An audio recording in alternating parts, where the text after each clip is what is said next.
പരിശുദ്ധ പിതാവ് മാർ ഫ്രാൻസിസ് മാർപ്പാപ്പായുടെ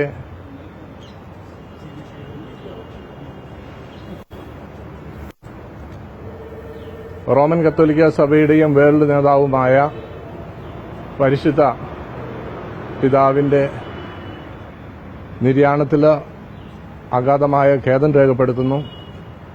പരിശുദ്ധ പിതാവ് ഇന്നലെയും ഈസ്റ്ററുമായിട്ട് ബന്ധപ്പെട്ട് നഗരത്തോടും ലോകത്തോടും ചെയ്ത സംഭാഷണത്തിൽ അദ്ദേഹം ലോകസമാധാനത്തിനു വേണ്ടി ലോകരാഷ്ട്രങ്ങളോടൊക്കെ യാചിച്ചു.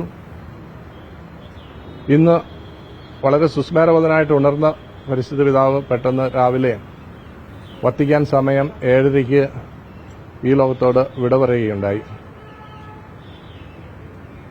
പരിശുദ്ധ പിതാവിനെ പറ്റി ഓർക്കുമ്പോൾ ലോകത്തിന് സമാധാനമുണ്ടാകുവാനും വേണ്ടി സമാധാനത്തിനു വേണ്ടി ഏതറ്റം വരെ പോകുവാനും നിലകൊള്ളുവാനായിട്ടും പരിശ്രമിച്ച ഒരു വലിയ പിതാവാണ് മാർ ഫ്രാൻസിസ് പാപ്പ.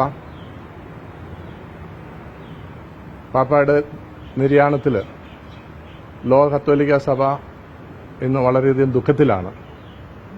പരിശുദ്ധ പിതാവ് ആശുപത്രിയിൽ നിന്ന് ചികിത്സയ്ക്ക് ശേഷം വത്തിക്കാനിൽ തിരിച്ചെത്തിയെങ്കിലും വിശ്രമജീവിതം ആവശ്യപ്പെട്ടെങ്കിലും പിതാവ് ഒരിക്കലും വിശ്രമിച്ചിരുന്നില്ല.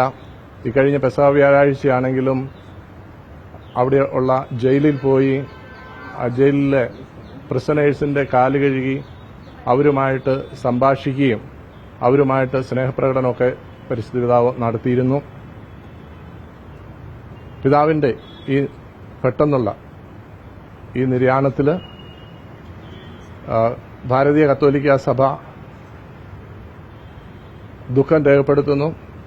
ഭാരത കത്തോലിക്ക സഭയുടെ പേരിൽ ഇപ്പോൾ റോമിലേക്ക് യാത്രയായിരിക്കുന്ന ആൻഡ്രൂസ് പിതാവും ഭാരത കത്തോലിക്ക സഭയുടെ പ്രസിഡന്റ് എന്ന നിലയിൽ ഭാരത കത്തോലിക്ക സഭയുടെ അധ്യക്ഷൻ എന്ന നിലയിൽ ദുഃഖം രേഖപ്പെടുത്തിയിട്ടുണ്ട്. വിശ്വാസികളോട് ഏവരോടും പരിശുദ്ധ പിതാവിന് വേണ്ടി പ്രാർത്ഥിക്കുവാനായിട്ട് ആൻഡ്രൂസ് പിതാവ് ആവശ്യപ്പെട്ടിട്ടുണ്ട്.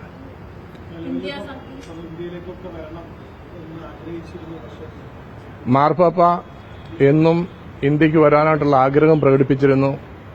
സാങ്കേതിക കാരണങ്ങളാൽ പിതാവിന് എത്തുവാനായിട്ട് സാധിച്ചില്ല. പിതാവ് പലപ്പോഴും ഇവിടുന്ന് പോയിരുന്ന മേലധ്യക്ഷന്മാരോട് മെത്രാന്മാരോട് ഇന്ത്യക്ക് വരാനുള്ള താൽപര്യം പ്രകടിപ്പിച്ചിരുന്നു.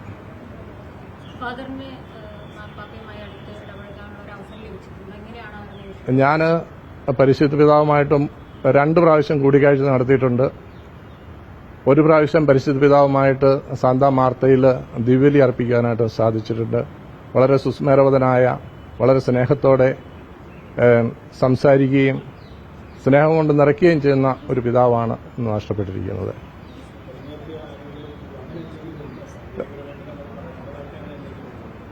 തീർച്ചയായിട്ടും ഇവിടുന്ന് അഭിവന്ന മെത്രാന്മാരും കർദിനാൾമാർ തീർച്ചയായിട്ടും പോകുന്നുണ്ടാവും.